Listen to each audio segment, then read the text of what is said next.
BDR হত্যার নেপথ্যে সাবেক সেনাপ্রধান জেনারেল মঈন আহমেদের দায় দেখছেন বিদ্রোহ মামলায় জওয়ানদের আইনজীবীরা। বিডিআর বিদ্রোহ মামলায় জওয়ানদের আইনজীবী সুলতান মাহমুদ হাইকোর্টে সাংবাদিকদের কাছে বলেন, ব্যর্থতা ঢাকতে অসংলগ্ন কথা বলছেন সাবেক সেনাপ্রধান মঈন আহমেদ। মামলা পরিচালনা করতে গিয়ে মানসিক নির্যাতনের শিকার হবার কথাও জানান আইনজীবী সুলতান মাহমুদ। বলেন, বিডিআর সদস্যদের মামলা পরিচালনা করতে গিয়ে তিনি জানতে পারেন 25 ফেব্রুয়ারিতে ঘটনার আগেই বিডিআরের কয়েকজন সদস্য বৈঠক করেন ব্যারিস্টার ফজলে নূর তাপসের সঙ্গে। হত্যা নেপথ্যে পার্শ্ববর্তী একটি দেশের ইন্ধন রয়েছে বলেও অভিযোগ এই আইনজীবীর।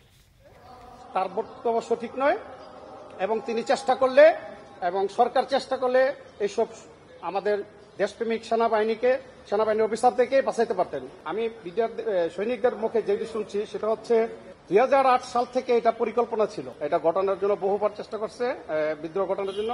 2009-এর গেডি তোরাবালির বাসায় শুরু হয় সেই মিটিংগুলো। গেডি তৌহিদের বাসায় একাধিকবার আওয়ামী লীগের নেতৃবৃন্দের সাথে, এমপি তাপস সাহেবের সাথে এই 20 থেকে 25 জন যে ছিল বিডিআর সৈনিক এবং বহিরাগত কিছু ছিল। তারা বলছে যে স্যার এখানে 7-8 জন বহিরাগত ছিল, তাদের আমরা চিনি না, কিন্তু তারা বাংলা হিন্দি দুই ভাষায় কথা বলে। তো আমি মামলার সূত্রে তাদের সাথে যখন মিশছি তারা যখন আমাকে জানাইছে।